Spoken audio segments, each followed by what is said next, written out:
one and all. We're going to paint for a little bit.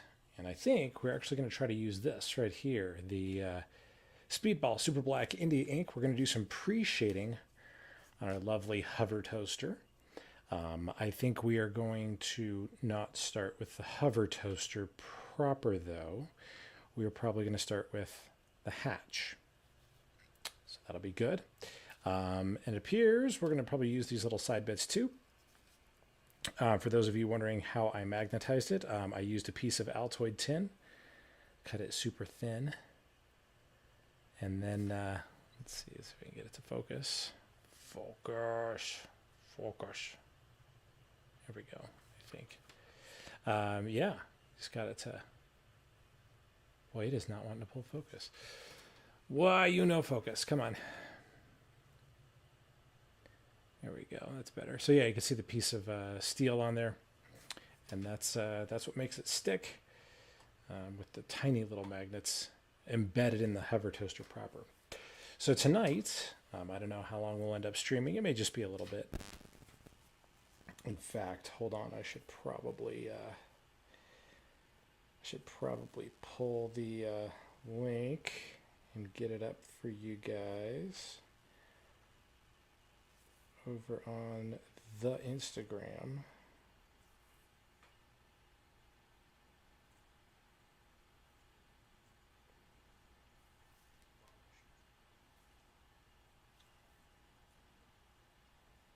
Let's see here, copy link, excellent. We'll just say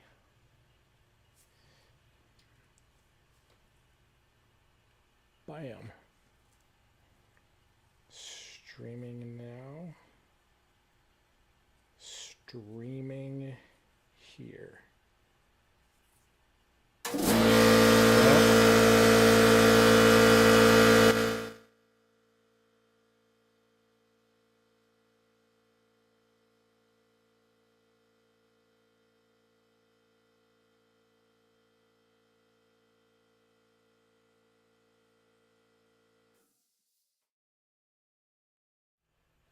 All right, sorry about that. So for those of you that are new here, my air compressor is really loud and it kicks on at inopportune times.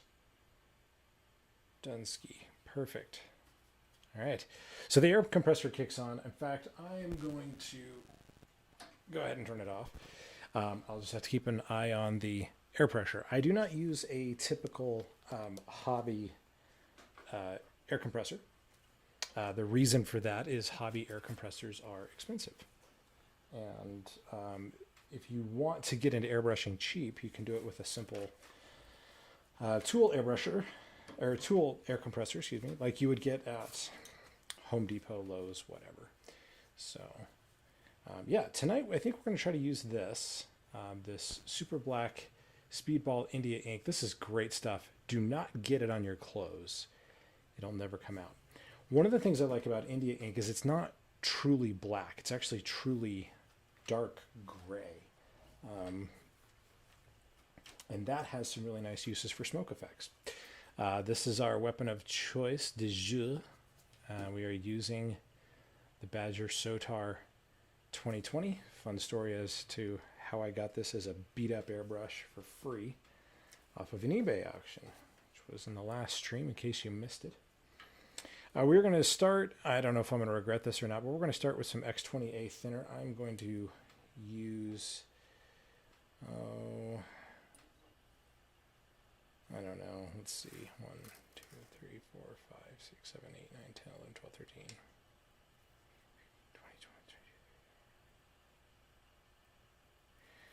22. All right, so we're somewhere in the area of about 30 drops from this style of dropper. We will go ahead and cap that up. Because we are using ink, I think, as I recall, it's just a good idea to use a little bit of medium. If I can get the medium lid off here. You don't want to shake your medium. I always do because I always forget that you're not supposed to shake your medium. I'm going to use like that much medium, maybe a little less. We like that much medium. By the way, these Tamiya spoons are great. In fact, I'm going to use a little less still. I don't need very much. I'm just going to wiggle it in there to kind of get some of the medium off my little Tamiya spoon. These are great for all sorts of stuff. I want just enough medium to give this a little bit of body, you know, nothing too wild. Medium looked funny. I hope that's not going to bite me in the butt later. Because I'm live streaming, it will, I promise you. Yeah, and now our India ink. This stuff is cool. So it is actually a very dark brown, which means it's really good for smoke effects and the like. And I'll show you what we're going to be doing. What we're doing right now is something that I've done very little. So the odds of me screwing this up on stream are very good. And you're all very lucky to get to watch it. It's called PreShading. And PreShading is where, I'm just taking about that much India ink. You can see there's just not much on there at all. PreShading is basically where you take an airbrush and you get you some dark paint and you go after a model, a mini, usually a mechanical one, like a vehicle. And you go into the recesses or the corners. It's kind of like panel lining. And you just go over everything with a nice dark black shade. And then when you paint your undercoat on top of it, which in our case is Screaming Skull, you don't paint it to 100% opacity. You paint it to like, I don't know, like maybe 80% opacity. And then you end up with these nice dark areas along the edges of panel lines, or you know, the edges where two pieces of armor plate might meet. And what this does is it suggests to the viewer, to the eye, that this vehicle has been places, that it has seen things, that it's got dirt and stuff built up in the nooks and crannies. I'll give you a good example. The places we're going to be hitting here on this are probably along this edge right here, and like right in there. I might even try to spray down a little bit.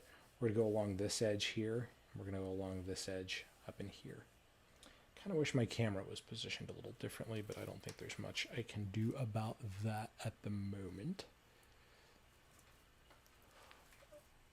Yeah. It is having trouble pulling focus.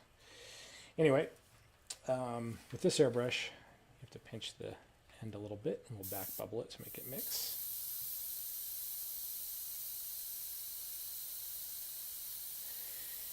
Now, there is a guy on YouTube, I can't remember his name, but he had a really great video on it, who did pre-shading and post-shading, and he mentioned that post-shading is often a thing.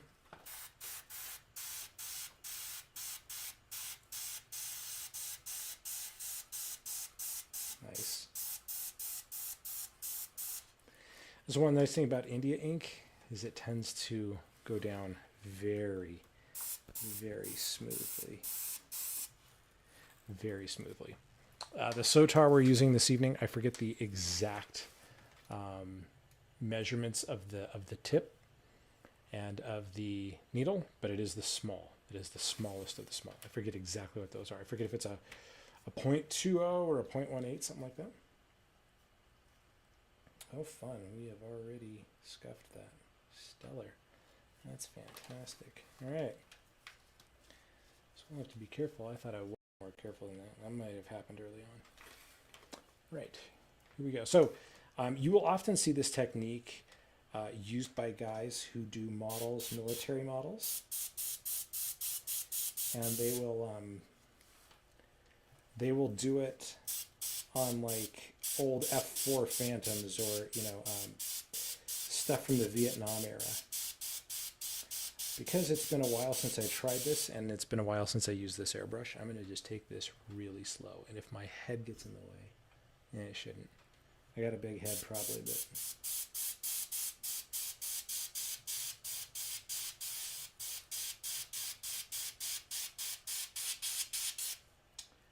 Oh yeah, shoot. All right, that's all right. I was going to set up my toothbrush and I forgot. So when we're going to paint over this with Screaming Skull, we're only going to paint like to 80% opacity so that you get this nice, you know, dark effect in there. I feel like I may have a little too much air pressure per half than this is. Right now we are sitting at probably 18 psi.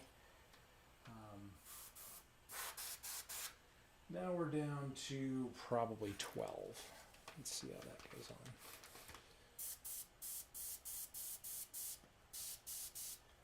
Cool. I think we're all right there.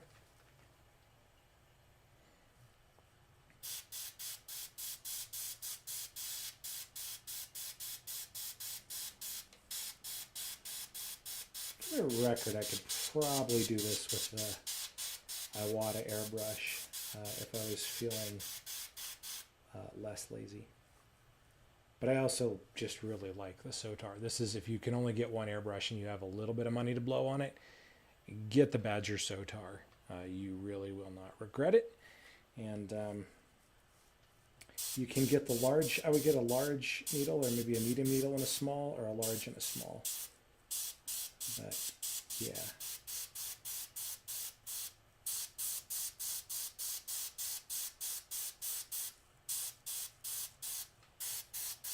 Gotta keep an eye on my air pressure. I'll have to turn the air compressor back on manually.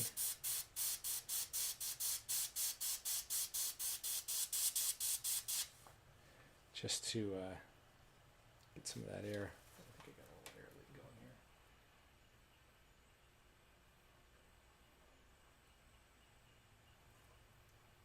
I don't know what's up with that thing sometimes.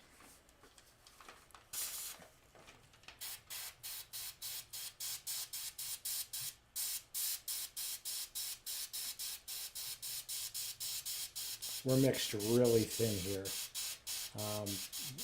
Given that it's pretty much just thinner and India ink, we are mixed really hyper thin.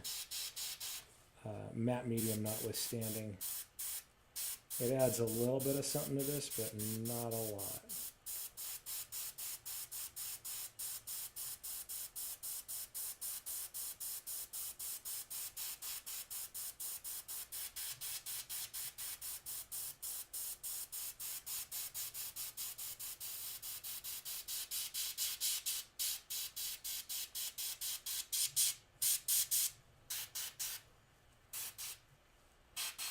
Also, I'd like to thank everybody for the really cool help and positive feedback I've gotten on the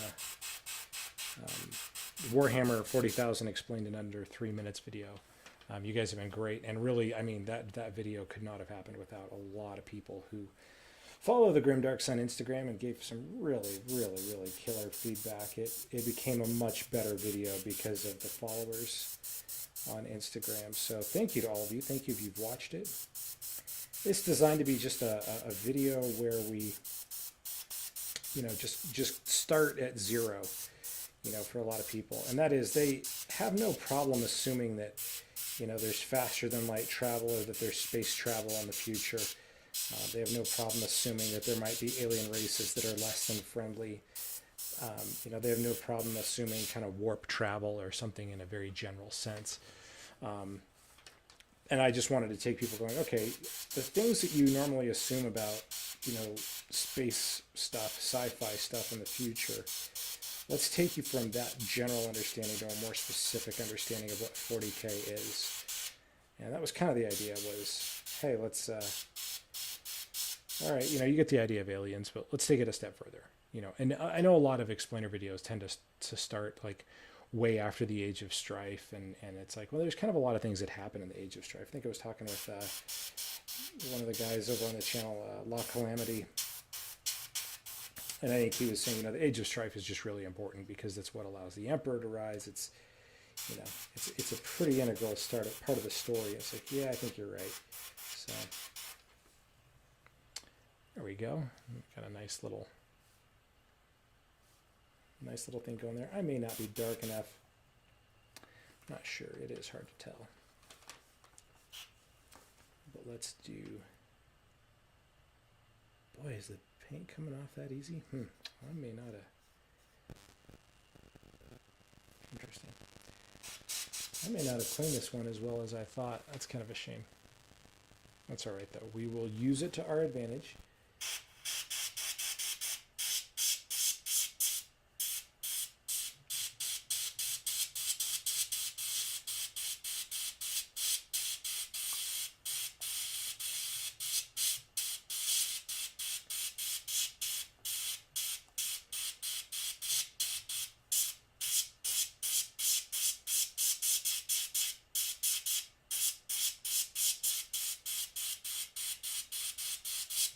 And this step doesn't have to be real neat, as real panel liners and pre-shaders will tell you. This is not, this is definitely not rocket science,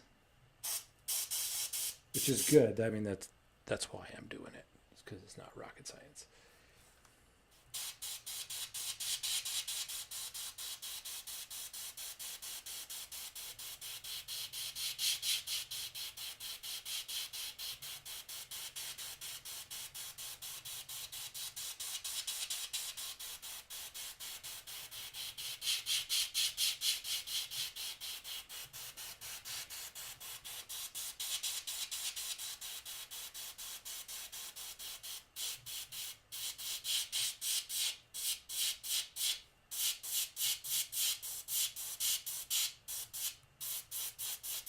So like little bumpity-doos like that, not a problem. Not a problem. It's all going to add to the kind of to the effect of the miniature, to the effect of the paint. So the next thing we're going to do is go on over this with Screaming Skull, and then over that with Gryph-hound Orange, since we're doing a Ryza pattern color schema for the toaster.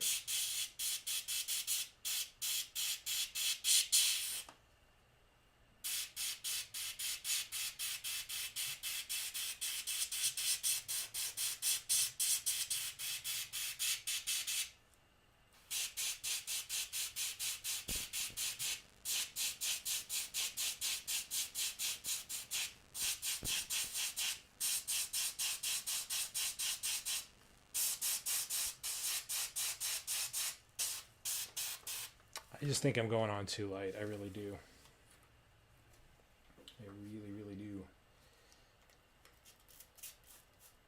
As mentioned in the past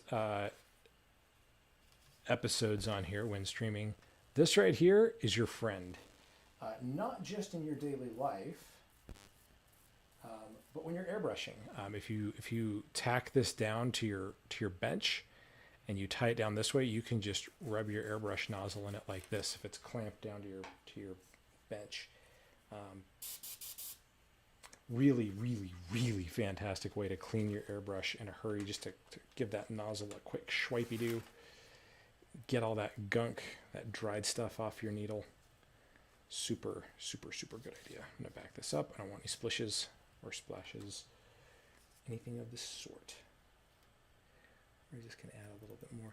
This ink does not have a lot of thickness. I always forget which way viscosity goes, but it is a very thin. It's not quite like water, but it is probably thinner than just airbrush paint. So when you add speedball ink to your airbrush, you aren't really you're not really thickening up the mix a lot. So I'm not too worried about my current ratio. I should be, maybe. But I suppose we'll find out here in a few minutes if I'm right or not.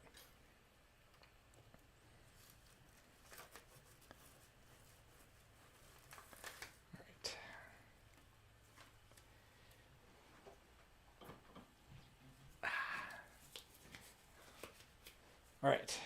Whoop, nope. That goes over here. Let's try this again. Let's see if we can't get a little bit more opacity down. Actually, let's do the smart thing. Let's see how we're doing.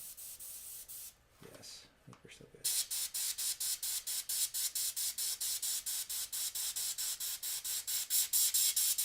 The nice thing about India ink is it's fairly cheap, especially in the quantities you don't need, because it's a very, very, very opaque ink. I think it's like $5 or $6 for that bottle. that bottle's been used for calligraphy. It's been used for priming like probably close to a dozen Space Marines and so many other things. And I'm not even close to halfway used it up. So India ink is a budget-friendly way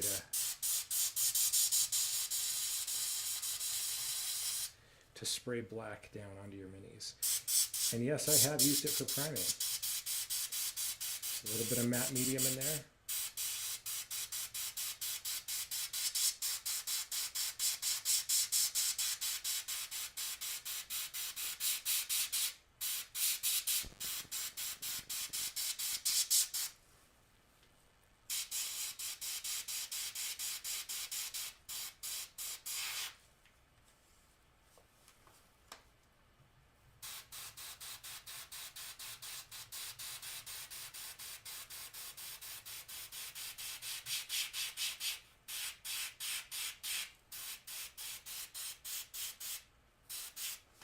Oh, sorry. Not on screen enough.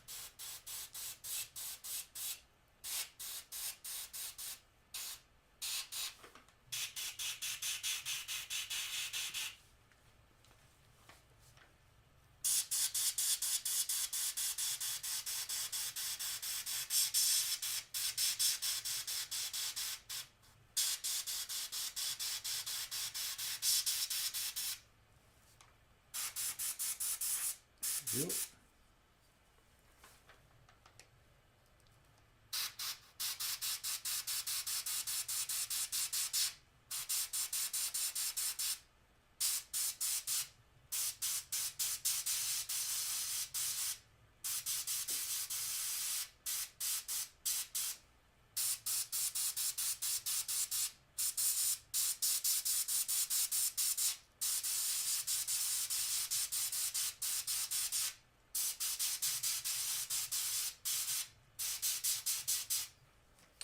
Right now you can see we've got some shadows coming this way. I kind of want to fill these in on the backside because the door sits this way when it's closed. So I want it to look like it's, you know, it's streaking down this way. So maybe actually I'll hold it this way. Let's see how this works.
Because I'm right-handed, they all have a slant going this way. Wonderful. Things to keep in mind.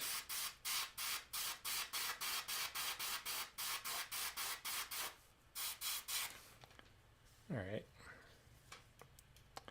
There we go. Not great, not terrible, as the saying goes. Might add a little more on this one.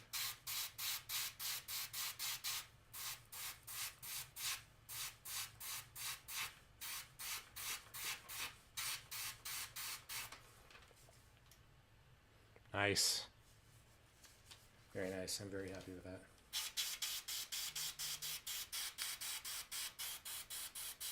Oh, people texting me. Why are people texting me?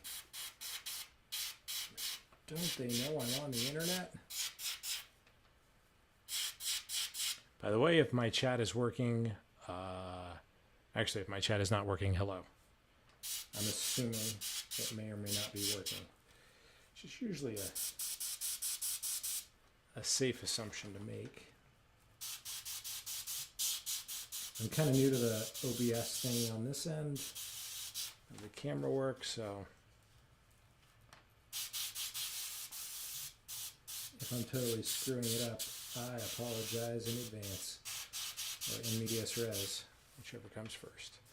All right, so I'm pretty happy with that. We can spray Screaming Skull over that. Hopefully we'll get, we'll get a nice effect, a nice kind of worn, dirty effect.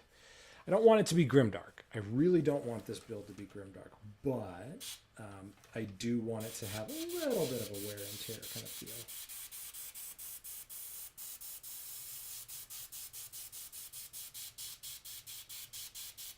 A little bit of grunge around the edges.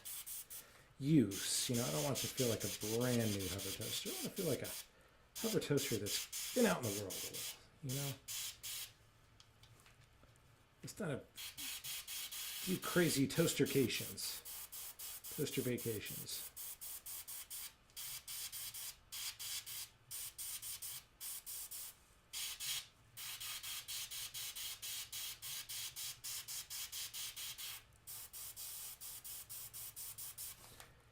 Oh, you know what? We're almost out of air, so... Oh, where are my ear protectors? I'm going to kick on the air compressor and turn down the volume. This is for the benefit of us all. Hold on 1 second.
And we're back. All right. Takes a bit for that compressor to fill up, and I throw the earmuffs on because it is loud. I'm only about 3.5 feet away from it, so generally I like to try to save my hearing so I can wreck it listening to metal music or something,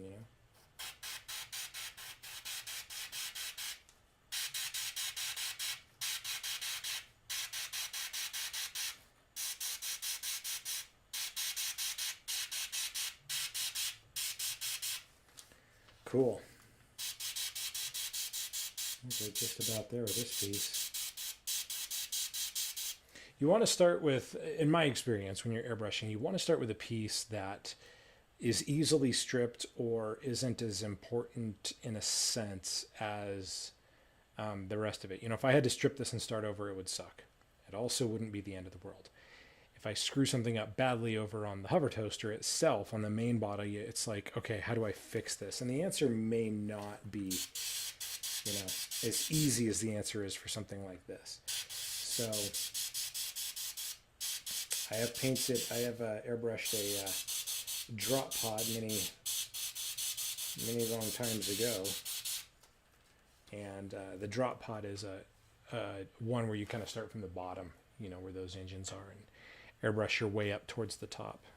So I am happy with this. I'm stoked. I'm really stoked. So we'll bring these pieces in. And these pieces are going to be a little different. We're just going to go around the edge.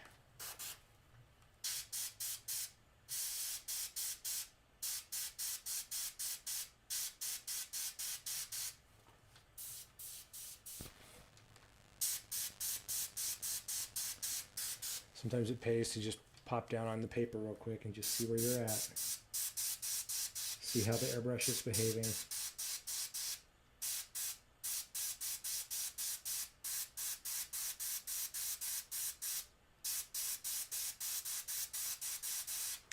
So one thing I had to learn about this airbrush, I believe it's a 0.18 or a 0.20 needle and tip. It is tiny. So you got to think about this. You pull back on your trigger, right, to get you your paint. If you pull it back halfway, I don't know if that's half open. Let's say it is. Let's say it's roughly half open. That means you're probably at 0.05 of a millimeter for paint clearance. So what I've learned with this is you have to be a little bit heavier handed and aggressive with it to actually get the paint to come out, because you're forcing it through a very, very, very small little diaphragm there. Or I don't know if it would be technically a venturi. It might be. If there's any physics geeks in the chat, they can tell you.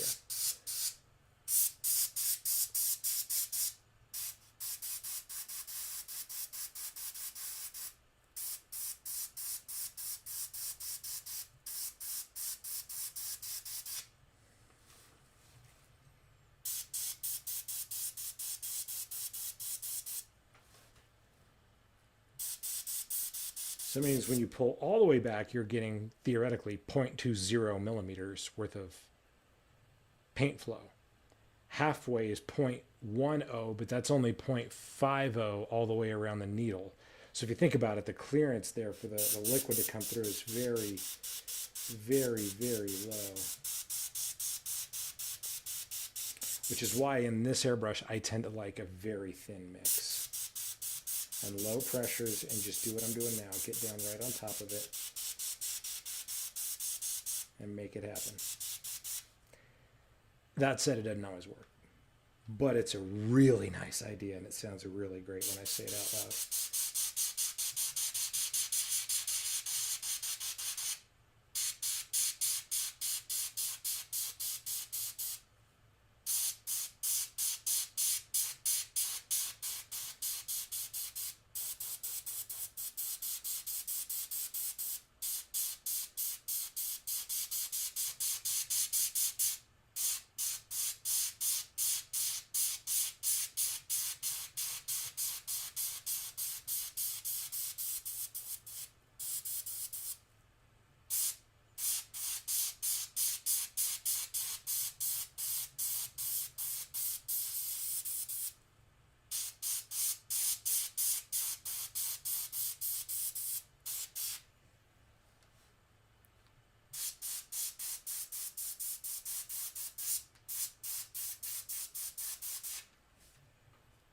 There we go.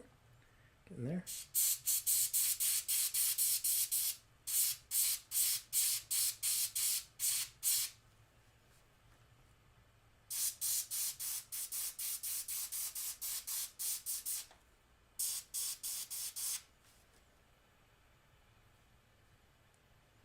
Excellent.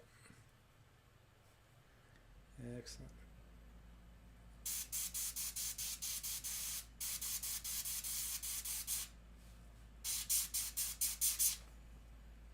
I'm pretty happy with that, so we're going to flip it over. We'll do the inside.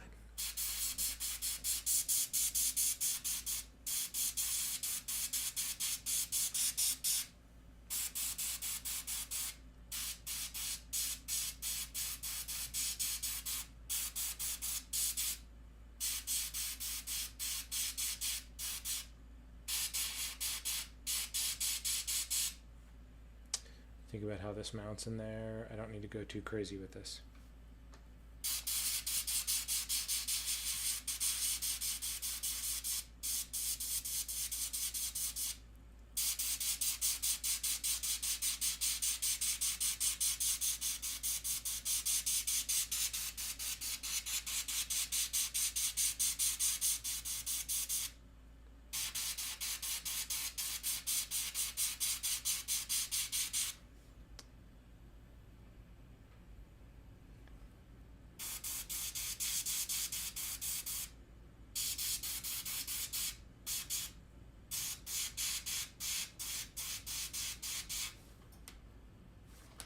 Let's see a few crusties on our needles. We'll take care of that.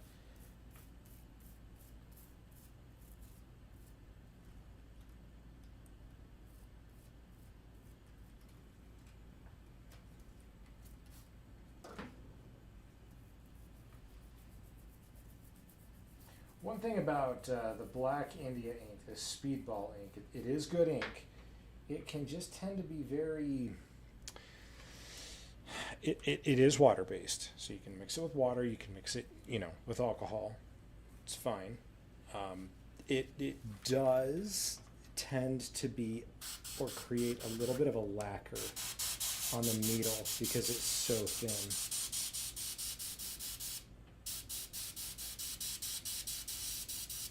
So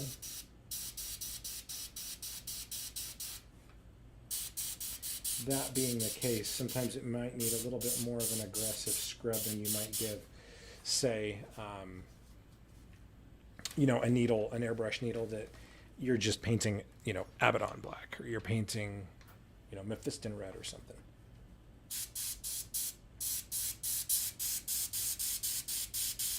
Also, hope whenever you're watching this that you're having a good day. It's a Friday night here in the U.S.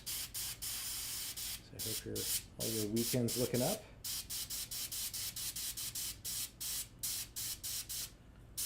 Whether football is your jam, or soccer, or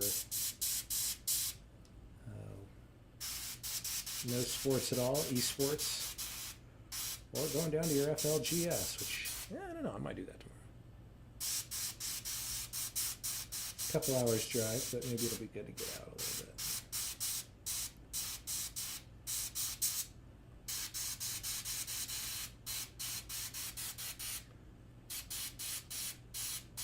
Also, if you're chatting at me, do forgive me. I believe my chat app is not working. My chat app ain't working. Kind of like that one lady's dress last night at the Game Awards. That was Dr. Seuss nightmare. And here's the thing. Bless her heart. She seemed like a nice gal. I'm sure she was.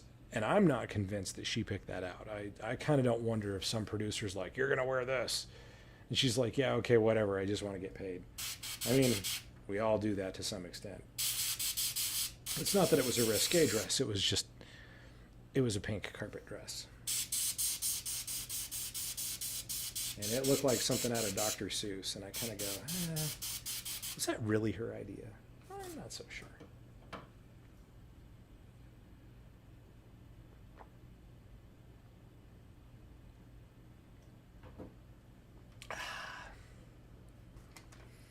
I'm not so sure. I haven't met too many girls that would wear one of those, you know, unironically. Maybe that's just me, though, you know? Takes all kinds.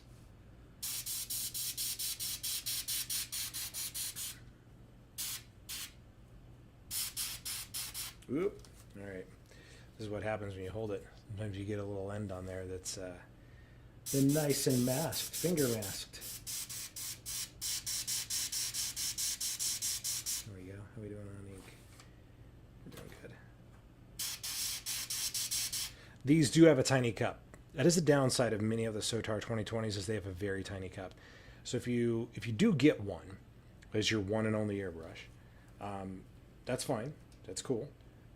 Just be advised that you might find that when you do something like primer coat armies or large models or something, you may have to refill it a few times, depending.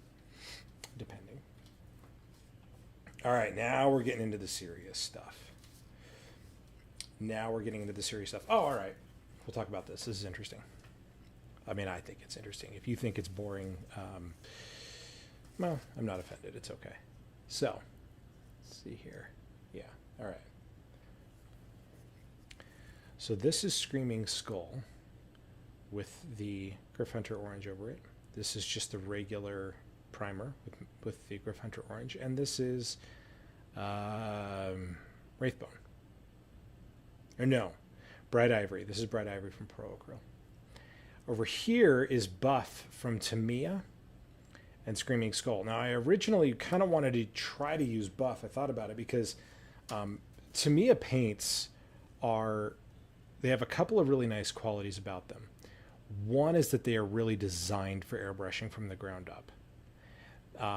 Two is that they're very cheap. Now, I got this on sale because it had spilled and it had leaked. But even so, this bottle, even now, you know, year of our Lord 2020 part 3, this bottle is like $2 or $3. It's not expensive.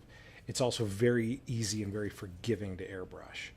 But in this particular case, it wasn't going to work out because it's just not light enough for the base coat. I really want Screaming Skull as the base coat because I think that's what the orange is going to look best over.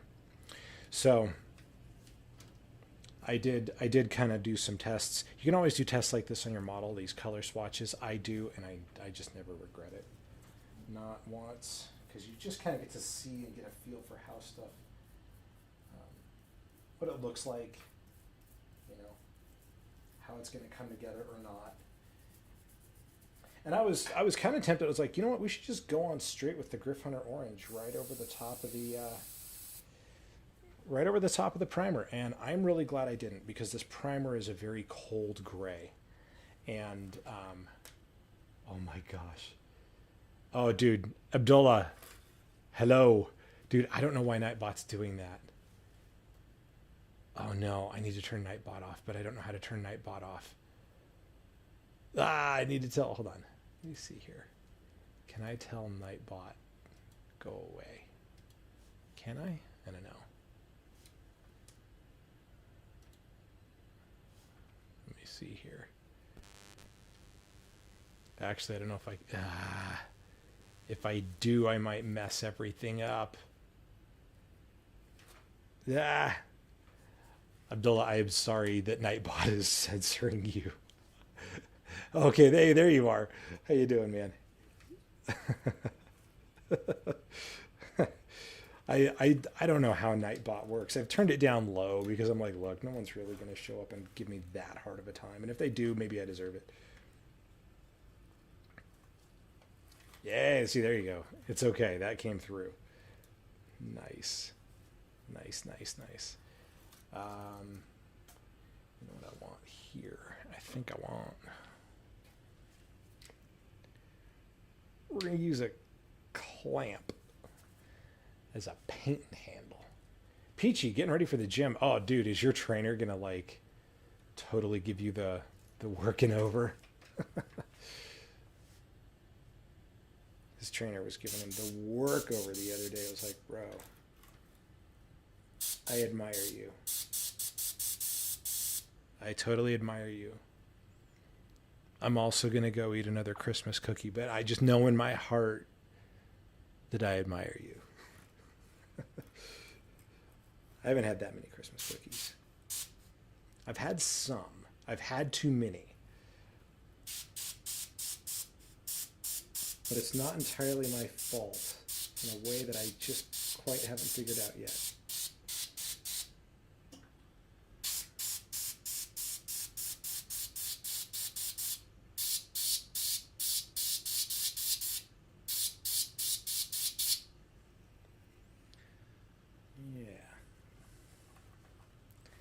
Abdullah is a good friend of the channel, and he helped out with the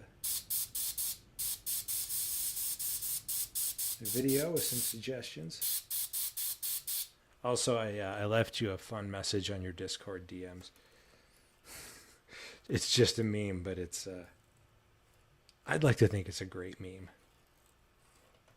You'll have to tell me. So it's kind of fun. Oh, today is bicep day, my favorite day of the week. Yeah. Finish your cardio like a food boy, and then I'll have fun. That's right, man. Bicep day is awesome. And this is kind of funny, but I actually don't hate leg day when leg day comes around. I don't. Some people do. I don't. I don't hate it. Bicep day, though, man. Yeah, bicep day is fun. That's beyond not hate. That's like, yes, I look great.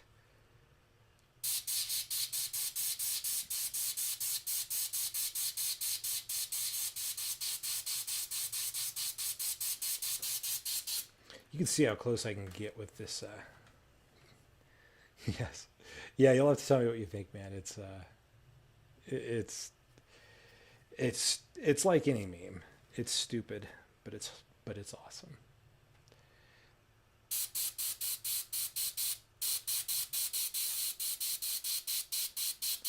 You're seeing how close I can get with this airbrush. And man, as long as I control the paint, I think I'm okay. Kill it at the gym, bro. Kill it at the gym.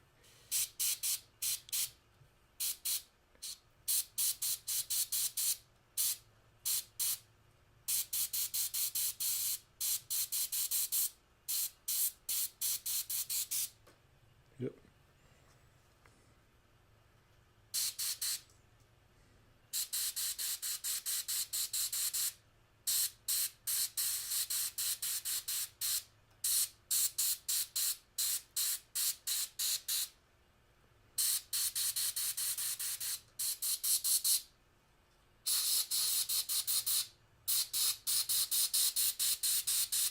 Always have to remember that Abdullah's like 8 hours, no, 9 or 10 hours ahead of me.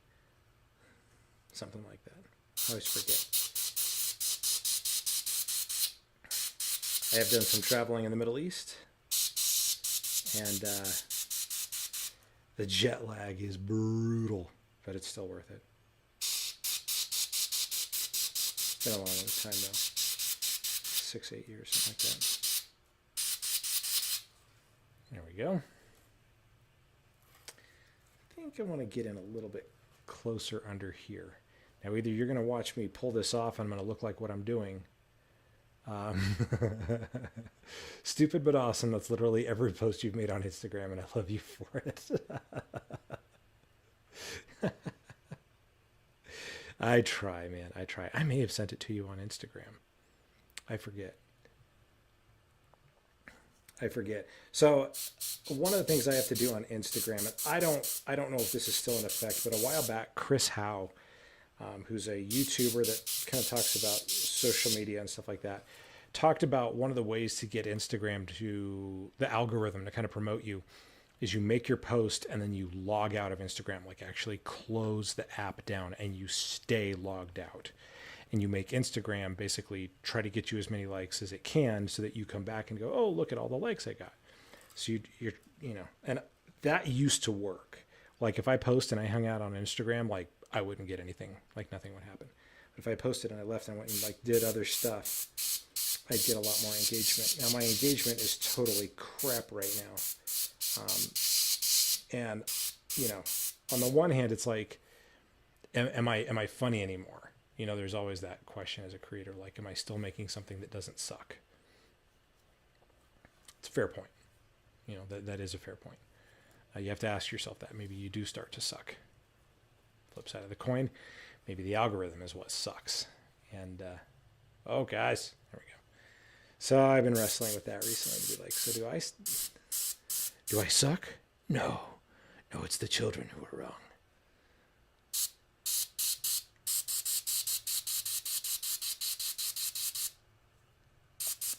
Getting a little spitty there. You know what I might do? I think I'm going to add just a wee bit. Yes. Abdullah says, saw it on Instagram, freaking loved it and cackled. Now my wife is waking up and giving me the stink eye. Dear Mrs. Abdullah, I'm very sorry. Your husband should not have woken you up. And I'm to blame for making him cackle. So accept my sincere apologies from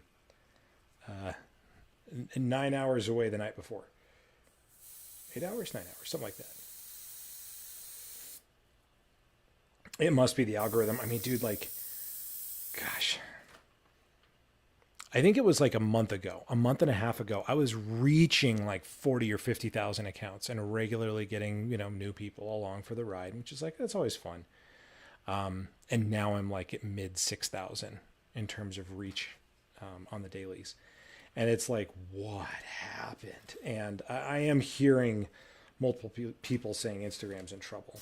And I'm like, yeah, I kind of get that feeling.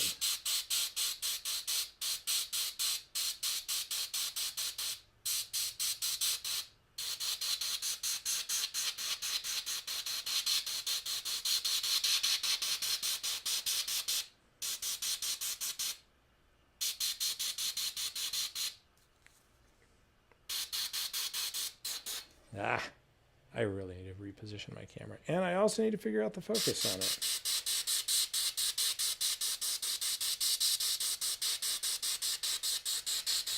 I'm sitting here like a schmuck, pointing the camera the wrong way, pointing the airbrush the wrong way. Just, man, this is why we can't have nice things, as Taylor Swift said. The philosopher Taylor Swift.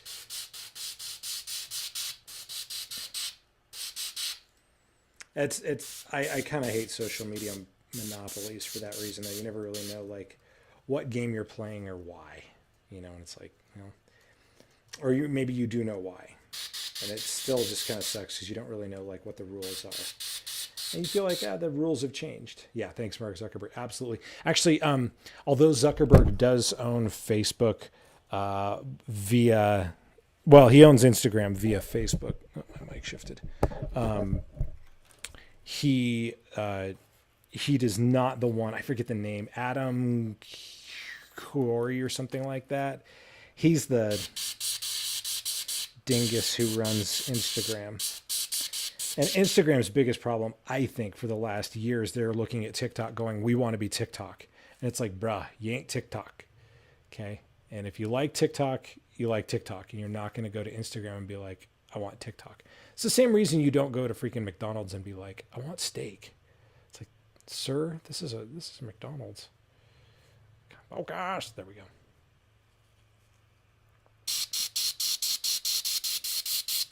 So people that like TikTok go to TikTok for TikTok. They don't go to Instagram for TikTok. And Instagram has been like hammering the video thing and the Reels thing so hard.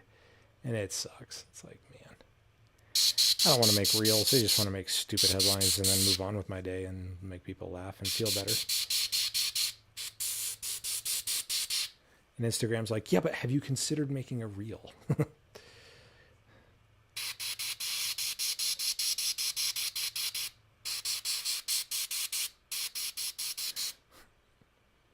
McSteak. Oh, they used to have these things called McRibs. They were bad. I will tell you, though, the most interesting McDonald's I ever ate in was in Jerusalem, where it says McDonald's kosher and you can't order a cheeseburger. It's surreal, and I loved it. It was amazing. It was one of those, like, moments where you're just like, I'm eating a McDonald's, and it's like, yes. It's like, I can't order a cheeseburger. It's like, no. Wow, that's trippy. Thanks, man. I appreciate that. Hold on one sec. I got to mute the mic because we have to switch the air compressor on for the airbrush because we're out of air. I know everybody thought I'd never run out of hot air, but here we are. All right, hold on one second. I'll turn the audio down so I don't blow you guys away.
And we're back.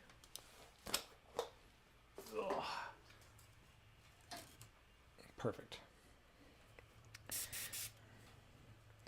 Yeah, Reels is one of those ways that Instagram, it's a nice channel you got here. Be a shame if anything happened to it. Reels, man. I think, who was it? One of those meme accounts, 40K meme accounts, Tomboy Lotara was like anti-Reels Lotara because, I think she hates what's going on as well. She's like, I don't want it. I mean, there's nothing wrong with Reels. Don't get me wrong. But Instagram is just kind of heavily suggesting that you do reels. I have a job, kind of. I have clients I have to take care of, man. I don't have time to sit there and make videos all the time. Not for Warhammers, anyways. Come on, focus. Focus, man. Let me see here. I wonder if I can turn the focus down. There we go.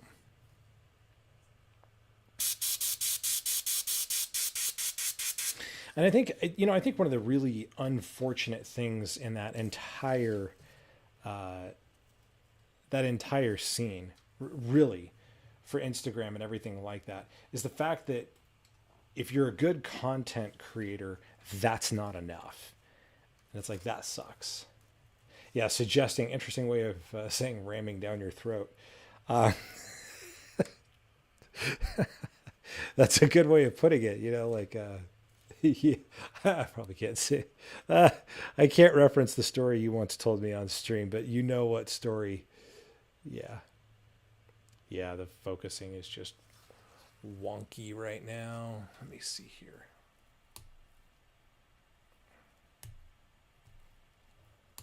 Oh, where's the button? There's a. There we go. Will it focus? Can it focus? It does focus right there. Perfect. Yeah, I gotta get this. I gotta get that set up better, I think. Yep. Let's purge real quick. Yep. Yeah, it reminds me of that story you once told me, Abdullah, about sore throat. Yeah, you know its story. We can't reference it on stream, but it's a medical story and it's extremely funny. Yeah, speaking of the algorithm going, yeah.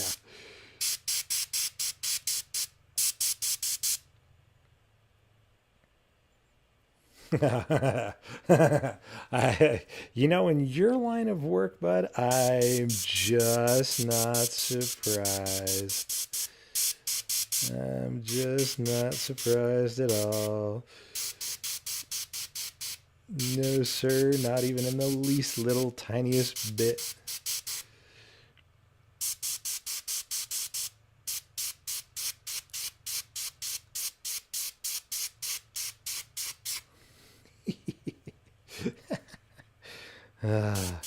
You'll have to fill me in on Instagram. You'll have to tell me more sketch stories from the heady days of what is it, clinicals residency.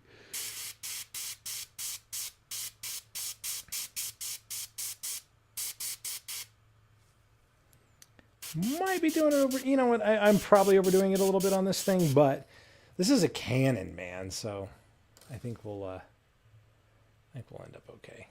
Oh, come on. What could you possibly be wanting to focus on other than the thing that's right in front of your face, man? There we go. Silly. Silly, silly, silly.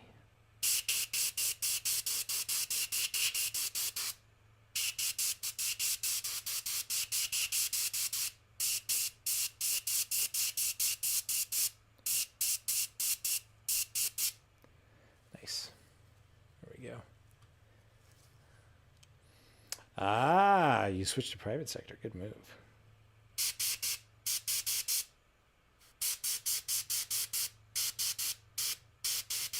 Far fewer crazy. Yeah, that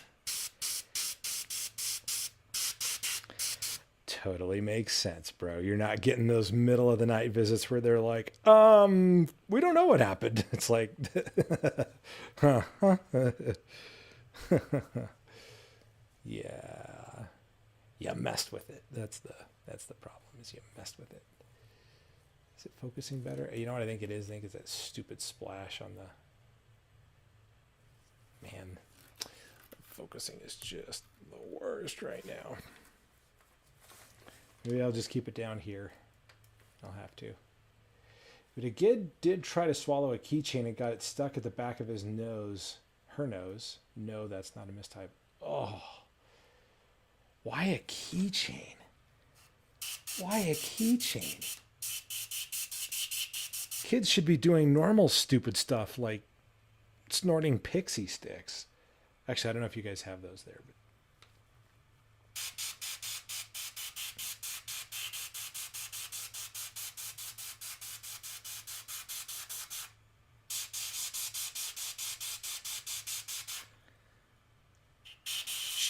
why a keychain? Yeah. Hey, is the stream quality okay? Let me know.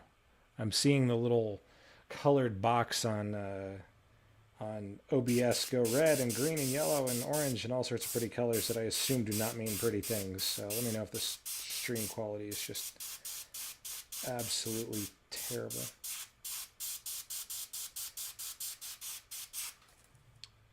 There we go. I like the looks of that.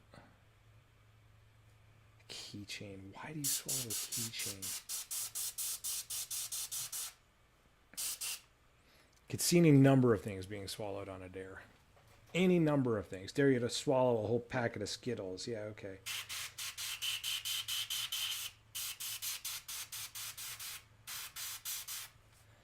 Sweet. Oh, I'm happy with that right there.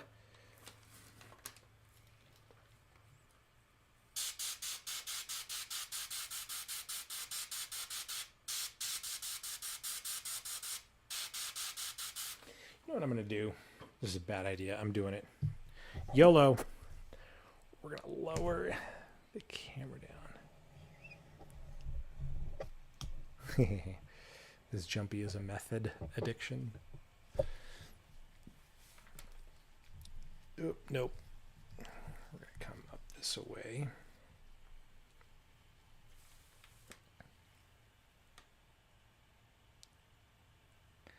We'll go a bit brighter. Yeah.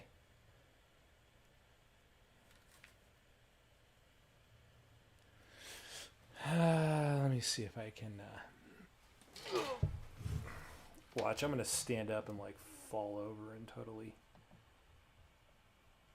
You know what? There we go. Turns out my focus points might have been slightly sus.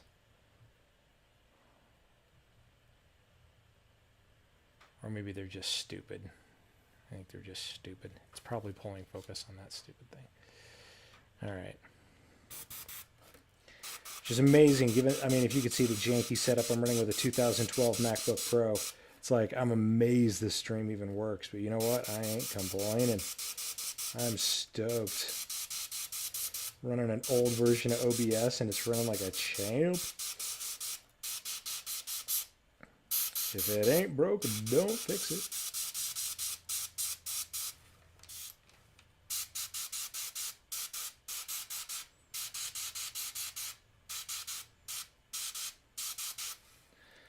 All right, so we got some. You seen you pics my last crazy cases. All the bugs I got out of people's ears and noses.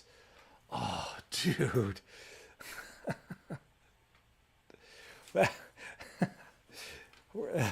They definitely do not pay you enough for that job. I'm just saying that right now. I'm just saying that right now. You know what I'm going to do? I'm going to switch the focus mode really quick.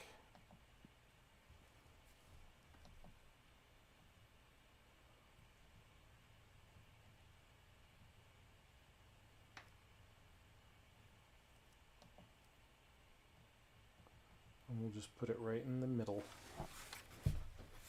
Right there. Let's see if that helps. Cool. He's the chosen one. Oh, the ancient magics. Oh, I could speak for days about the ancient magics, my friend. Depending on which ancient magics. You were supposed to bring balance to the force.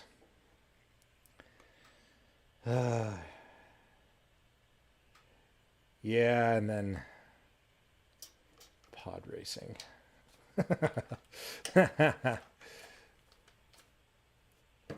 Pod racing happened, and The world's never been the same.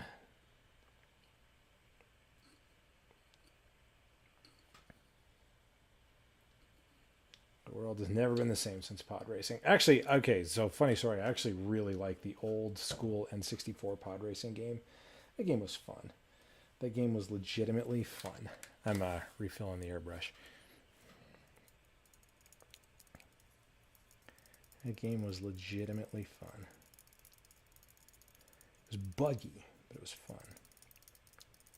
What's funny is, I think the Macintosh, what's the name of that? OpenEmu or something like that.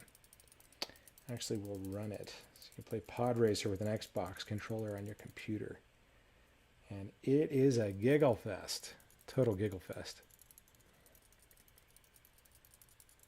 Maybe this will be easier now that I actually have the full HoverToaster in view. Oh, and I got to paint Mr. Stubber. We're going to put some more India ink on there, though. Yes, Pod Racer, dude. So when I grew up, I grew up like definitely lower middle class. And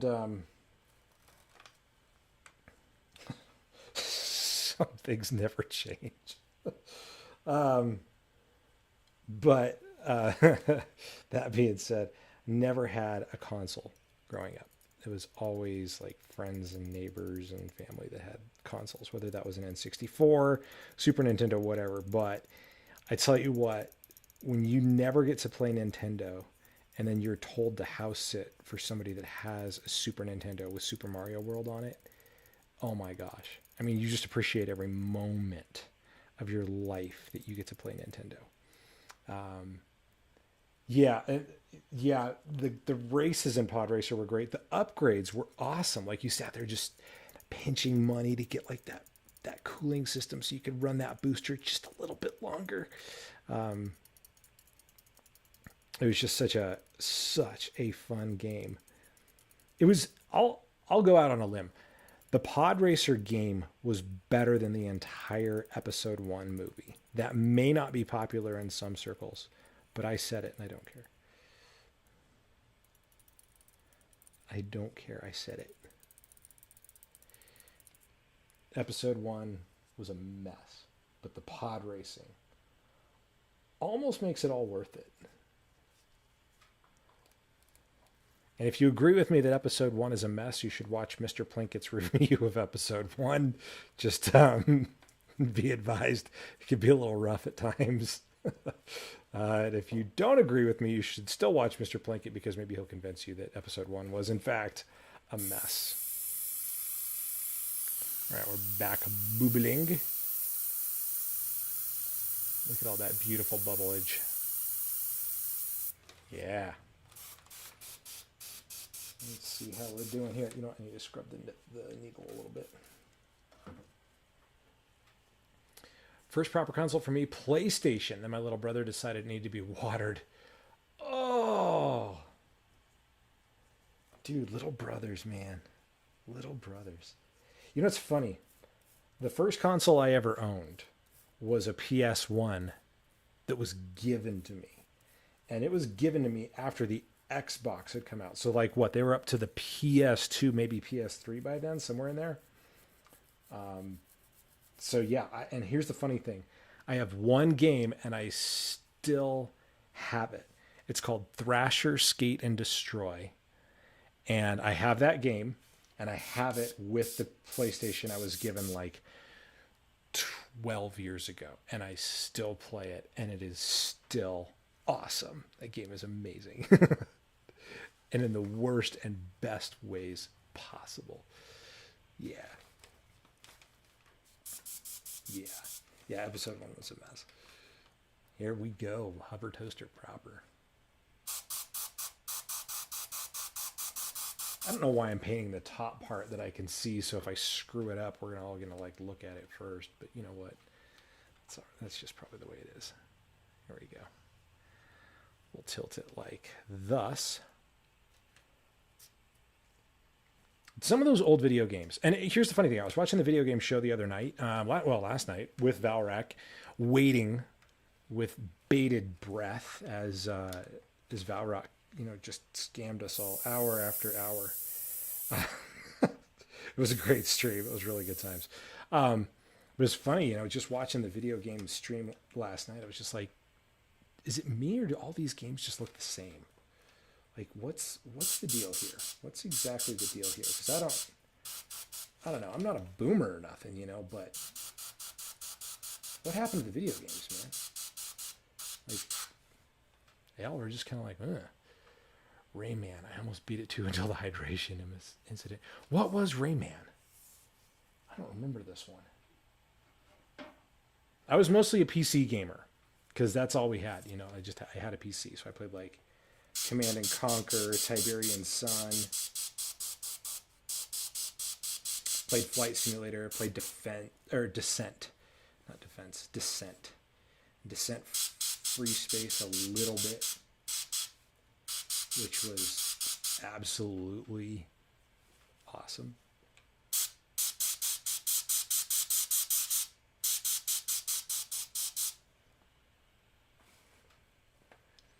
Rayman. I'm trying to remember that game.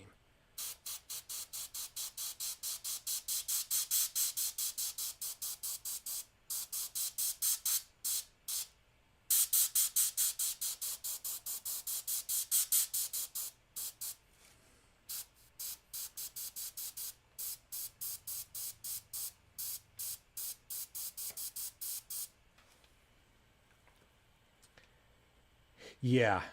Yeah, video games do seem very homogenized. In fact, loved Borderlands 1. Was like, man, what a game. And then played Borderlands 2. And the funny thing is when I started playing Borderlands 2, I was like, it's all right. Handsome Jack, he's kind of a jerk, but whatever. It's it's just a game. And then yeah, CNC was freaking awesome. And then playing Borderlands 2, like the further I got into it, I really started to hate Handsome Jack. Like they did such a good job with the storytelling. I'm like, at first I laughed at this guy and then I was annoyed by him. Now I deeply and desperately and personally want to kill him in the game. And it was like, this is fantastic storytelling. And I mean, like his backstory and everything is just like, wow, that's really good writing. Started playing Borderlands 3 and I'm like, what is this? Like what is this? This feels like something else. This doesn't feel like Borderlands. So I don't know. Video games, I agree. They have become very homogenized not in a good way either. It's maybe it's like movies, like follow the algorithm. Don't do anything too wild. Just follow the algorithm and make the money. And it's kind of a shame if that's the case. Can't tell if I'm pilling or if the surface is already a little bit textured. Yeah, CNC, Tiberian Sun, the Red Alert series, which I played a very little bit.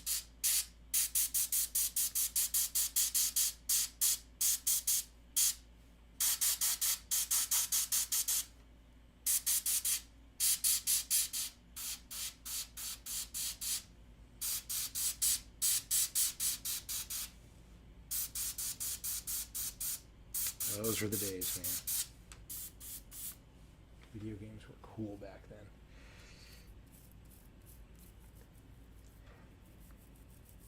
I think it was because people were just like, what if this was an idea? And like, they didn't know that something wouldn't work. Turok Dinosaur Hunter. I remember playing that. Carnosaur was like this awesome dinosaur hunting game. It was wild. It's just wild.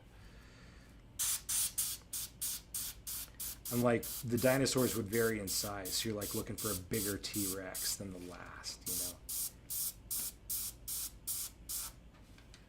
It was great. Story, character, and charm all seem to be gone. They don't want to shake the boat or try new things. They just want to make the same safe thing. Yeah, dude, right? And it's like the algorithm movies, where the algorithm says, well, about this point you need a really good joke, or you need like, this is your ensemble of characters. Like, this is what audiences want to see. And it's like soulless. It's as soulless as AI art, because it's just being mass-produced. And it's garbage. It's very safe. It's very clinical. It's very sanitized. It's very correct in all the right ways. And it's like, man, where's risky stories?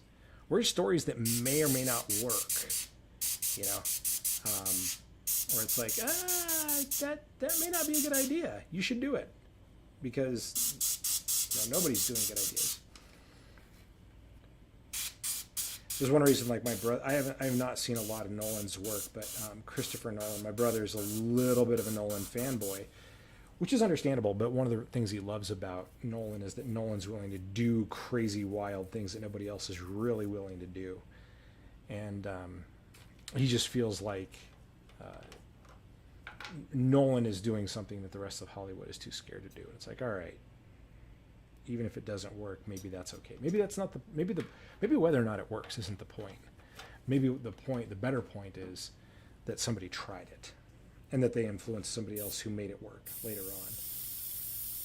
Speaking of things not working, I'm just going to add a little bit of thinner there. Yeah. I think creative people have to be able to rock the boat in a lot of different ways, including pissing off, MGM, including pissing off Universal or Paramount or whoever, or just going indie. Some of the best movies I've ever seen are indie movies. Irony is that what is really common is what was initially considered a risky bet. Yeah, everything that's so standardized now back then was like, ah. And I mean, at one point it was cool, and now it's like predictable. This is why, in a lot of ways, some of my favorite movies are old B-grade B movies from the 1980s. Anything that's on Red Letter Media. I love Red Letter Media. Best of the Worst. Like, those guys are freaking hilarious, and they love terrible movies. And it's like, what is Best of the Worst? And they're like, the Best of the Worst is a movie that's most entertaining for any reason. Even if it's unintentionally hilarious, that's okay. It's like, all right. You end up with movies like L.A. Wars or, something like that. Wildly stupid 80s movies that are just like, you know what, though? It's fun. It's fun. When was the last time a movie was just fun? And it didn't feel like it was scripted to be profitable. That's why I love the old Mystery Science Theaters. You could just see these guys like shoestring budget staying up all night to do something funny.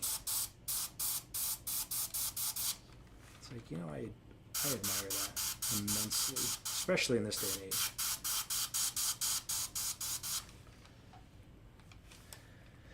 Where even IPs that we like GW, is releasing Space Marine 2 with the Tyranids as the bad guys, right? Probably, as Valrak says, right as they're going to release 10th edition with the Tyranids as the bad guys, right at the same time they release a bunch of new models for Tyranids with Tyranids as the bad guys. So they're as the main antagonists. It's very, it's very calculated to extract money.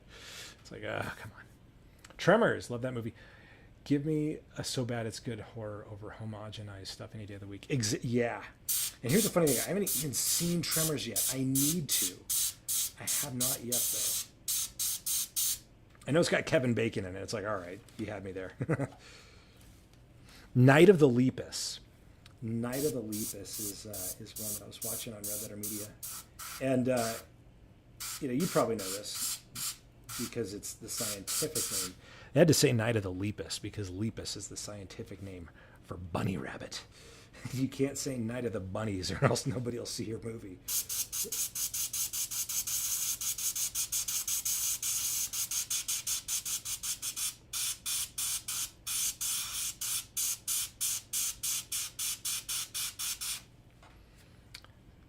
Yeah, Night of the Lepus. What's funny is, in Red Letter, watch the Red Letter Media Best of the Worst, just Best of the Worst, Night of the Lepus. Search on YouTube. It's amazing. To make the bunnies look and feel bigger, they put them on miniature sets. And as the guys point out, they're like, what ends up happening is instead of horrifying, it just ends up being adorable. And then you end up with gosh, what is it? You end up with like slowed down footage to try to make the bunnies look bigger, but you just end up with cute bunny rabbits, you know, terrorizing this town, and it's unintentionally beautiful. It's everything you hoped it would be, and so much more. And it has like a whole bunch of kind of washed up actors in it. That and anything by Neil Breen. Shit, my wife trolls. Now she refuses to watch dumb horror movies. Okay, look. Did you ever get into Mystery Science Theater? Because if you like bad horror movies, but you need them to be funny, or she needs them to help be funny, Mystery Science Theater is the answer. You'll get to watch terrible horror movies that are unintentionally hilarious, and she gets to watch something that's fun and zany. Mystery Science Theater, or AKA MST3K. It was an old show from the late 90s, early 2000s. It's like just a couple of guys up in, I think it was Minnesota. Just a couple of dudes like in an overnight TV station with like nothing to do. And they were like, what if we like did this thing? Yeah. Yeah, Adorable Wabbit will cuddle me. Oh, yeah. I think they use a bunny suit for some close-up shots, and it's like smeared with ketchup, and they're like trying really hard. As the guys on Red Letter Media point out, they're like, somebody tried really hard to make this a scary movie, and it makes it worse.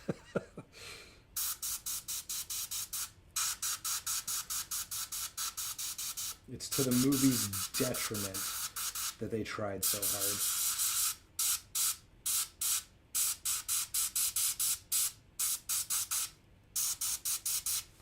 It's to the movie's detriment. Dude, MST3K is the best. It is so much fun. It's not a horror movie, but Mitchell with Jodan Baker is probably one of their best. And Space Mutiny, bad sci-fi, is every bit as good as bad horror. It is amazing. It is amazing. It is a gift. It is a gift from an era that we will never see again, unfortunately.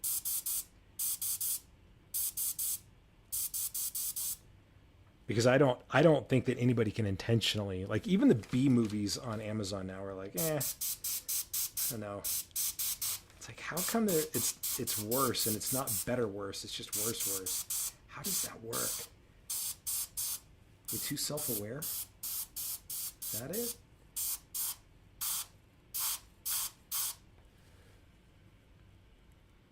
My wife prefers classic horror. She doesn't get the so bad it's good thing. Oh.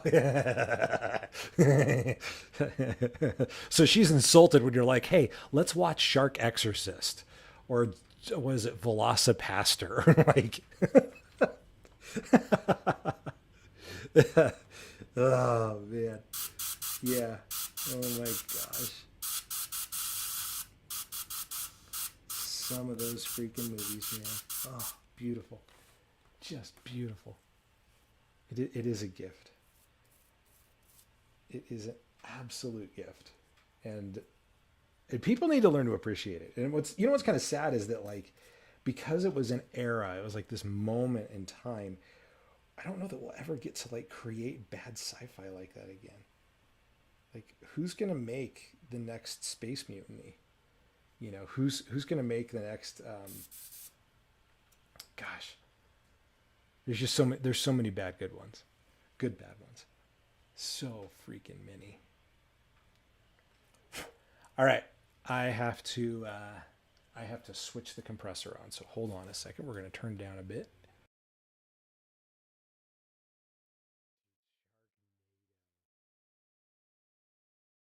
Sharknado.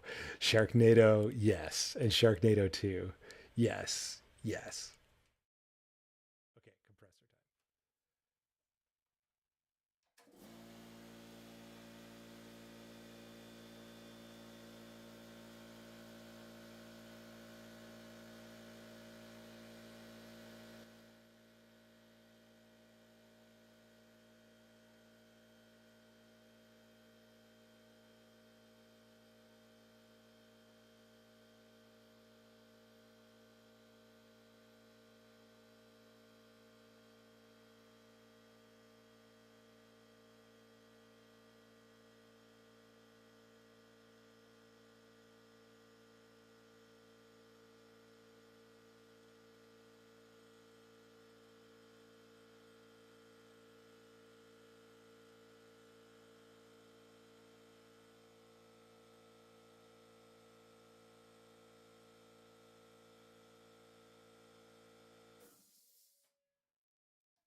Yeah, Christopher Walken.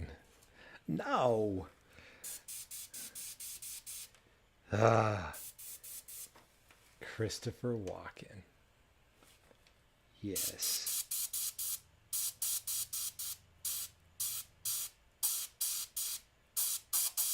Oh, who was it? Somebody said that Christopher Walken. Everybody's got a Christopher Walken impersonation. Everybody. And not everybody's got Sean Connery. Sean Connery as Abdullah Nassar and a hilariously bad mask. Yeah. Lizard Man Alien, yes. If you like Mystery Science Theater, you'll probably like, if you know who Riff Tracks is, it's the same guys just doing more movies that are newer. They're just doing them as audio commentaries. Brilliant work. Brilliant stuff. They did Octoman, and that movie is terrible. It's not quite as bad as something like Zat, but it's still beautiful.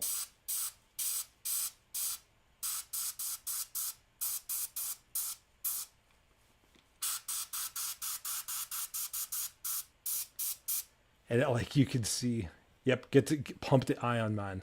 Pump the ion. Be the bicep. See the bicep, be the bicep. Good luck, man. Good luck with your trainer. I'm going to work out this finger a whole lot while you're gone. Yeah, bad movies. Bad movies.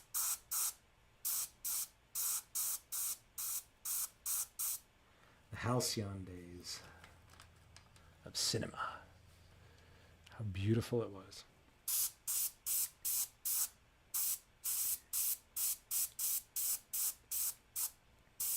And a little reminder that the worst painted mini is still better than the best AI art. Boy, I'm having a hard time with the flow on this.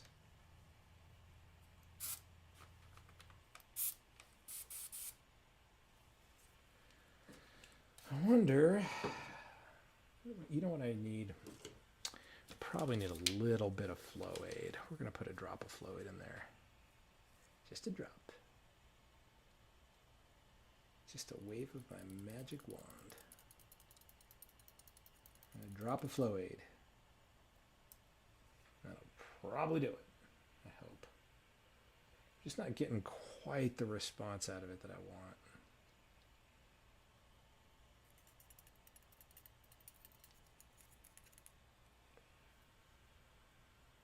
And I may, I don't know, what's it doing? It's spitting. I may have just mixed it a little too thick as well. I thought I thinned it out some, but maybe I just need to thin it out a little more. Sometimes it's a matter of like 6 or 8 drops. It's really not a lot.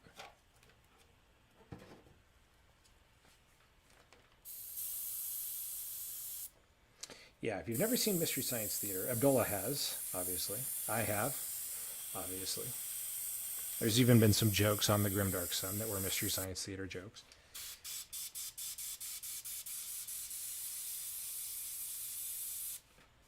And yeah, Mystery Science Theater is great if you love bad movies. You just need something to watch that does not require a lot from you emotionally, which is, you know, sometimes that's a bigger deal than people make it out to be. Like, not every movie needs to be like this heavily, you know, weighty thing.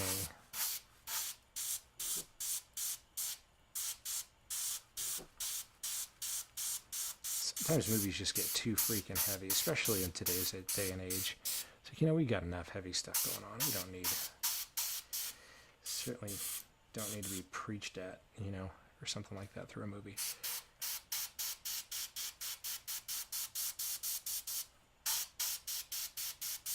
There you go. These are not as smooth as I was hoping. And that's my bad. That is my bad.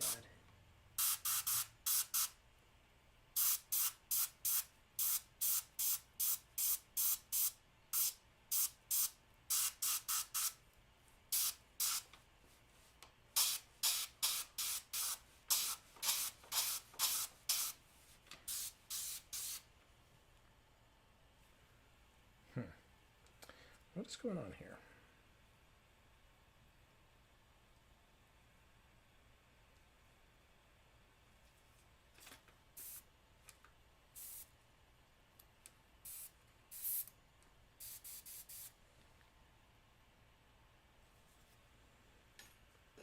What is going on here? I'm just getting a really spitty feel.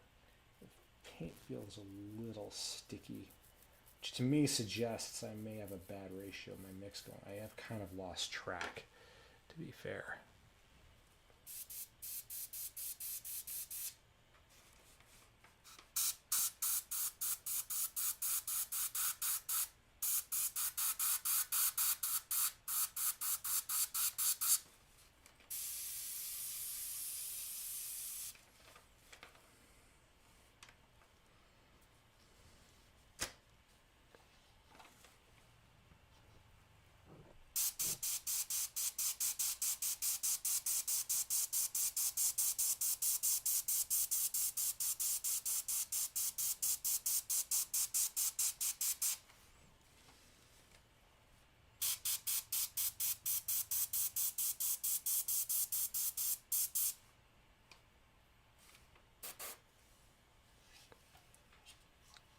Ooh.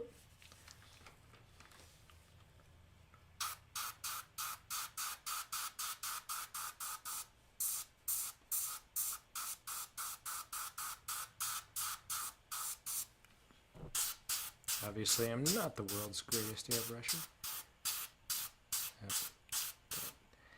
That schnozzle down a little bit.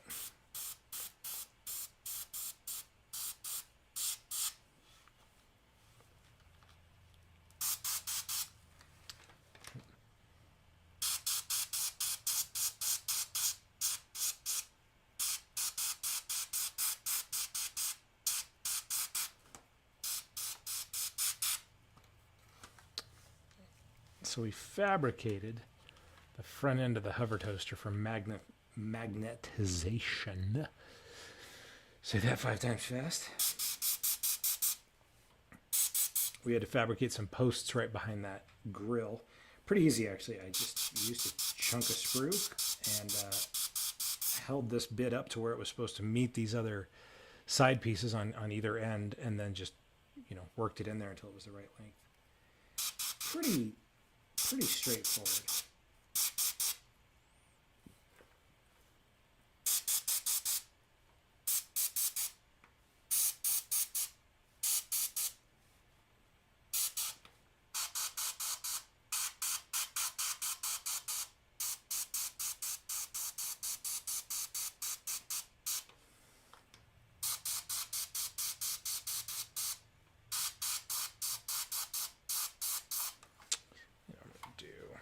Human hand moves easier like this than it does in some other ways. So you kind of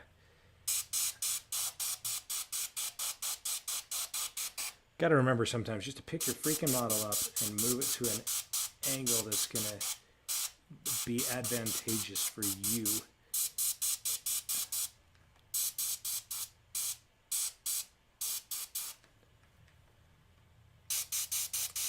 Fortunately, one of the beautiful things about pre-shading is it doesn't have to be perfect.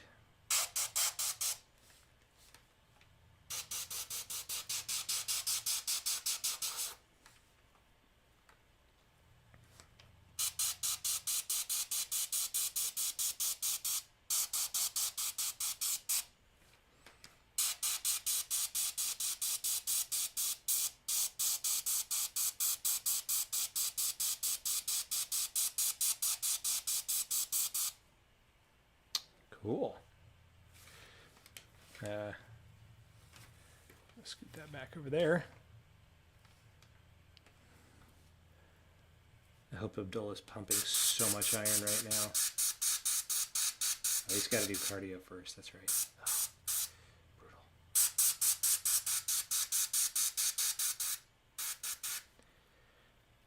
Now, I'm going to let you guys in. He's not here, so he's going to have to watch it when he gets back. I'm going to let you guys in on a little secret. These vents right here, you can probably see it on camera. These vents are open. They're actually like real vents, right? I probably can't do it on camera because I don't think it's gonna work. I'm gonna try it, but one thing I've been wanting to do is put the airbrush behind these vents and blow paint through these vents just to see.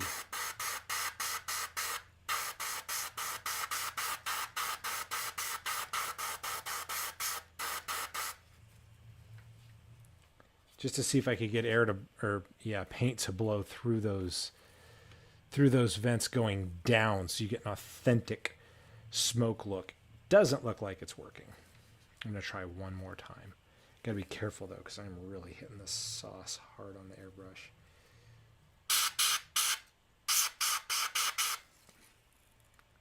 Yeah, I'm not really getting anything. That's a shame. I thought it'd be really cool. I thought it would look really neat. And maybe if I can pull it off, it will. Maybe I just need more air pressure.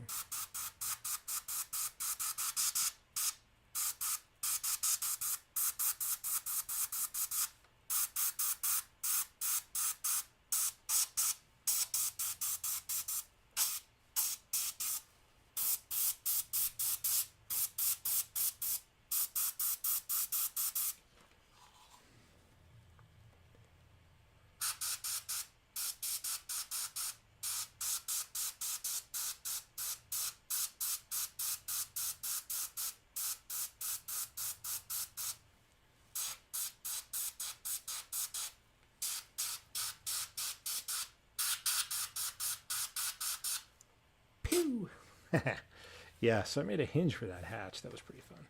Just using a standard piece of copper wire.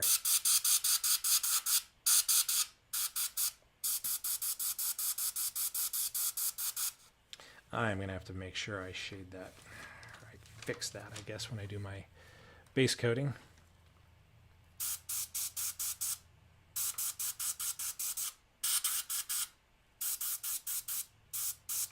Ah! All right. That's what happens when you get too aggressive. You get a run like that. Now, on an undercoat like this, it's not going to be obvious, but lesson learned. Just ease up a little bit there, pal.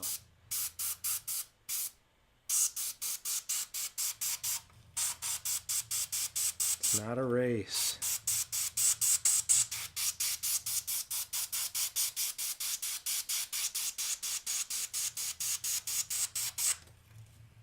It's not a race.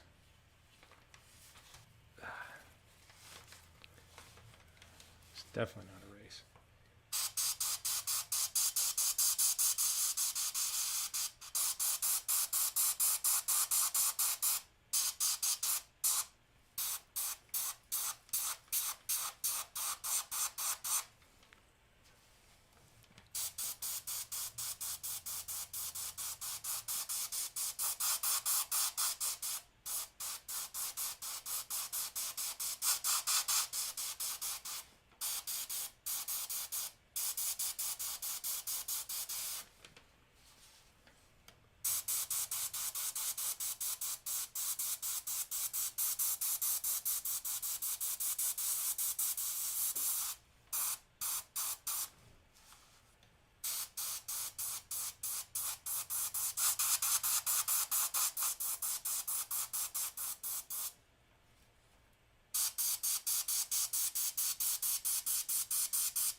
All right.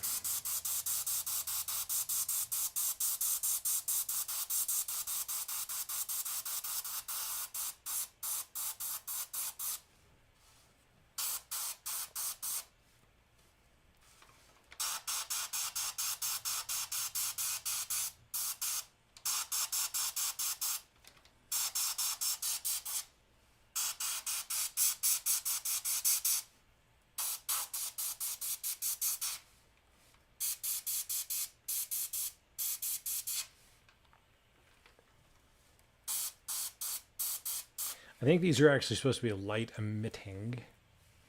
So I don't think I'm going to go too crazy in front of them. But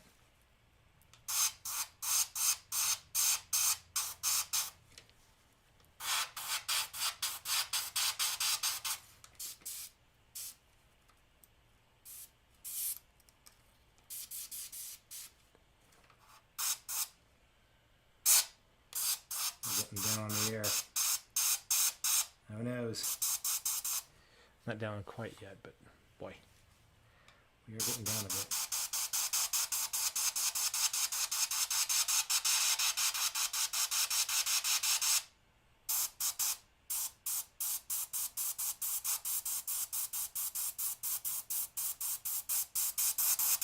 Truth be told, I should probably be going a little bit darker. Mostly because I don't think the top coat's going to be quite as thin as I think it is.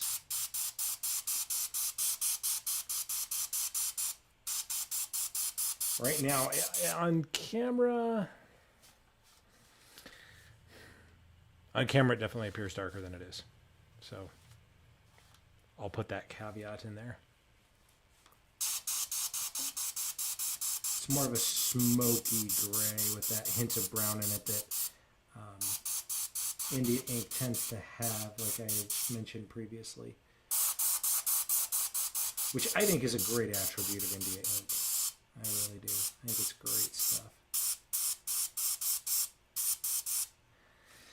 Perhaps a professional modeler would say I'm being too careful with my pre-shade, and he might be right. A lot of them are super sloppy, and I think that's what helps with the effect. But I can't quite bring myself to not care, or to handle it that way, I guess I should say.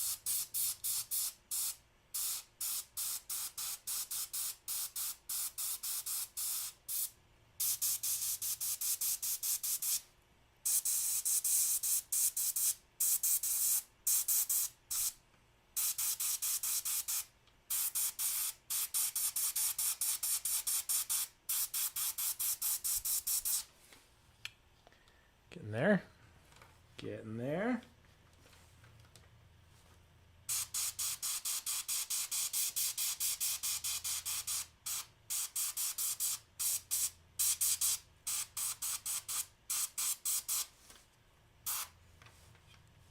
I find it easier to rotate this way, up and down than side to side.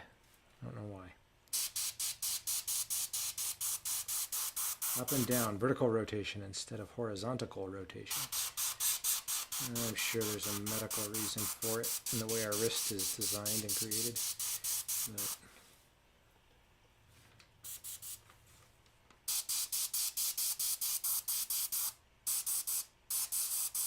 the other thing I might be dealing with is just the fact that I'm constantly losing air pressure because I don't have the compressor turned on. That's not re-topping off at a specific point. That may have something to do with it. What I need to do is just get my compressor set, put it in the other room, and then run a long hose in here and just let it turn on whenever it needs to.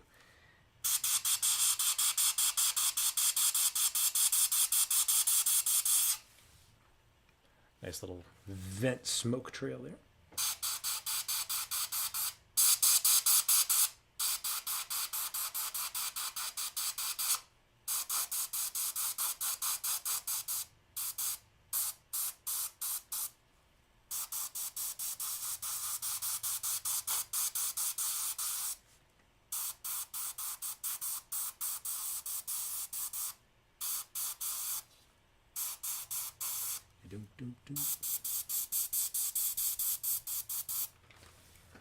All right, let's kick on the compressor. Sorry again.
And we're back. I'll probably go pretty soon here. It is pushing 11 p.m. In the bunker beneath Terra here. I'm hiding out from the Inquisition.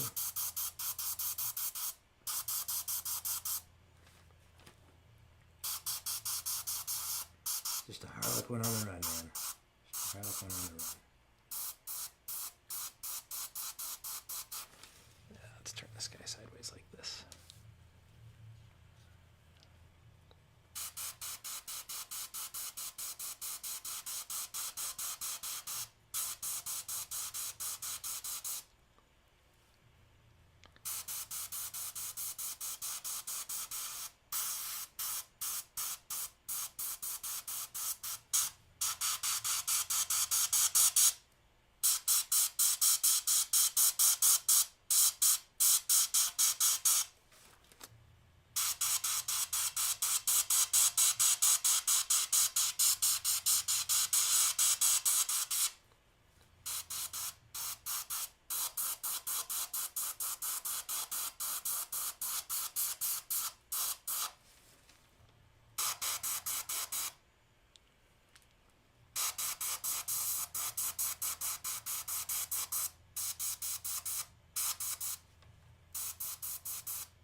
That front turret up there.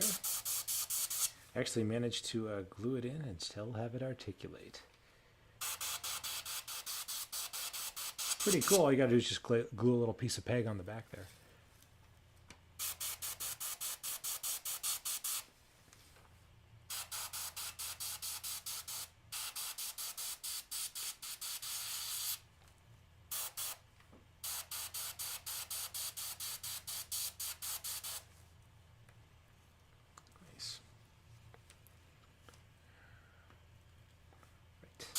Right.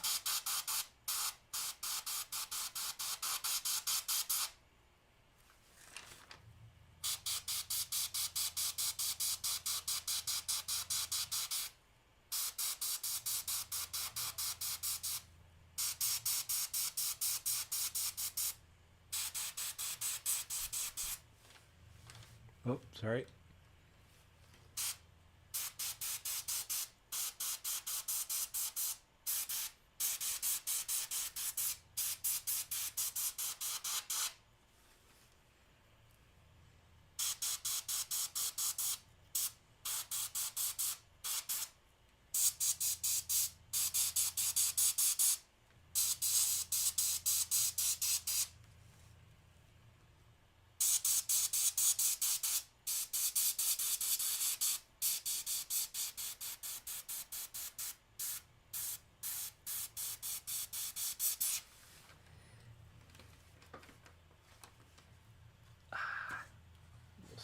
Spinny.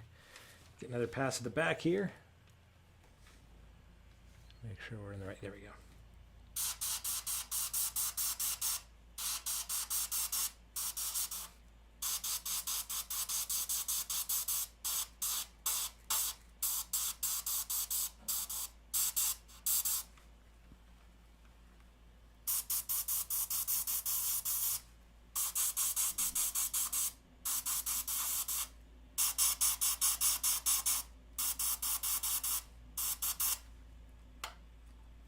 Go.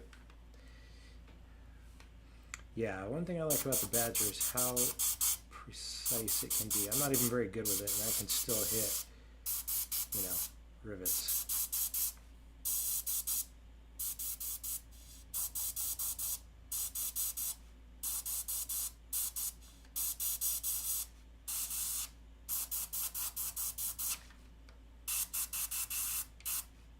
Usually.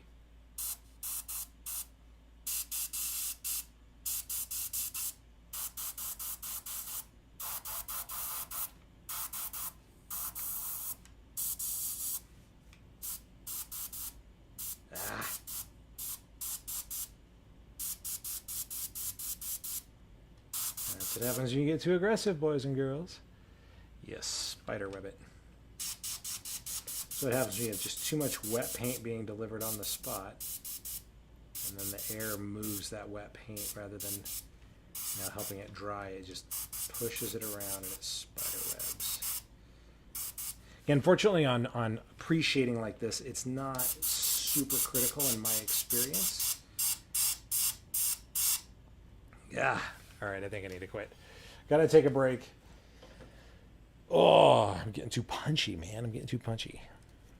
And it's 11 o'clock here anyway. So for those of you that tuned in tonight, for those of you that watched all the way to the end or just wanted to see the disaster that that's sitting here at the end, yeah, that's another reason I turned that thing off. This is what it looks like. This is our pre-shading that we've gotten done this evening. Thank you all for tuning in. Thank you for the support you show the Grimdark Sun over on Instagram. Thank you for liking the new video, the Warhammer 40K explained in 3 minutes, all of it. I really do appreciate all that you can, even just maybe relaxing, just something you could throw on in the background that wasn't a big deal. Thanks for watching. We'll see you next time.